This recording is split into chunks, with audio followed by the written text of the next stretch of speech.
കഴിഞ്ഞ ദിവസമാണ് ബംഗ്ലാദേശിലെ പട്ടാളത്തിലെ ചീഫായിട്ടുള്ള വഖാർ ഉസ് സമാൻ ഒരു പ്രസ്താവന ഇറക്കിയത്. നിങ്ങളിങ്ങനെ പോരാട്ടം തുടരുകയാണെങ്കിൽ ബംഗ്ലാദേശിൻ്റെ പതനം ഉടനെ തന്നെ ഉണ്ടാകും. അങ്ങനെയാണെങ്കിൽ ഇനി പറഞ്ഞില്ല എന്ന് പറയരുത്, ഞങ്ങൾ ഉടനെ തന്നെ നിങ്ങളെ എല്ലാം എടുത്ത് പുറത്താക്കി ഭരണം പിടിക്കും. അതായത് പട്ടാള അട്ടിമറി ബംഗ്ലാദേശിൽ ഉണ്ടാകുമെന്ന് തന്നെയാണ് അദ്ദേഹം പറയാതെ പറഞ്ഞു വെച്ചത്.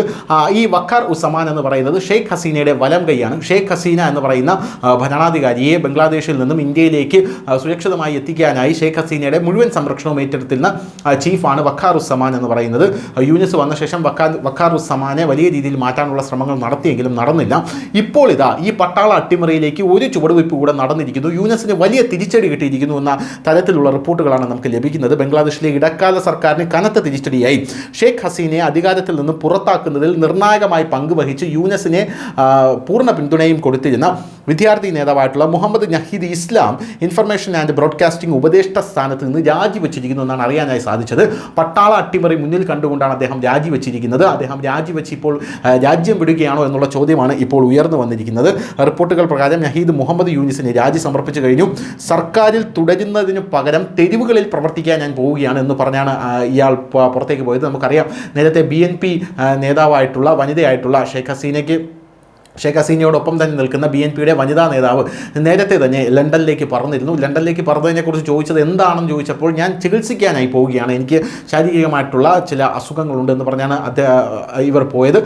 അതുപോലെ തന്നെ ഞാൻ ഇനി തെരുവിലേക്ക് പോവുകയാണ് എന്ന് പറഞ്ഞുകൊണ്ടാണ് ഇയാൾ രാജിവെച്ച് പുറത്തു പോയത്. ഇത് യൂനിസിന് വലിയ തിരിച്ചടിയാണ്. യൂനിസിൻ്റെ ആ ഒരു മന്ത്രിസഭയിൽ അല്ലെങ്കിൽ ആ ഒരു ഉപദേഷ്ടാ സമിതിയിലെ ഓരോ ആൾക്കാരായി കൊഴിഞ്ഞു പോകുന്ന കാഴ്ചയാണ് കാണാനായി സാധിക്കുന്നത്. ഇത് പട്ടാളത്തിന് വലിയ കരുത്ത് നൽകുമെന്നുള്ള കാര്യത്തിൽ തർക്കമില്ല. യൂനിസ് സർക്കാരിൻ്റെ പ്രവർത്തനങ്ങളിൽ നഹീദ് ഇസ്ലാം അസംതൃപ്തനാണെന്ന് റിപ്പോർട്ടുകൾ സൂചിപ്പിക്കുന്നു. തുറന്നു പറയുന്ന സ്വഭാവത്തിന് പേര് കേട്ട ആളാണ് ഈ നഹീദ് എന്ന് പറയുന്നത്. സ്വന്തമായിട്ടൊരു രാഷ്ട്രീയ പാർട്ടി ആരംഭിക്കാനാണ് ഇയാൾ പോകുന്നത് എന്നൊരു കിംവദന്തിയുണ്ട്. കാരണം യൂനിസ് എന്തായാലും ഇപ്പോൾ പട്ടാള അട്ടിമറിയിൽ പുറത്തു പോകുന്നതിന് മുമ്പ് തന്നെ തനിക്ക് അധികാരം പിടിക്കാൻ പറ്റുമോ എന്നാണ് ഈ നഹീദ് ശ്രമിക്കുന്നത്. പോരാത്തതിന് തിരഞ്ഞെടുപ്പ് തീയതികൾ പ്രഖ്യാപിക്കുന്നതിന് മുമ്പ് അദ്ദേഹം ഈ തീരുമാനമെടുത്തതിൻ്റെ കാരണവും ഇതാണ് എന്നാണ് പല ആൾക്കാരും പ്രധാനമായും സൂചിപ്പിക്കുന്നത്.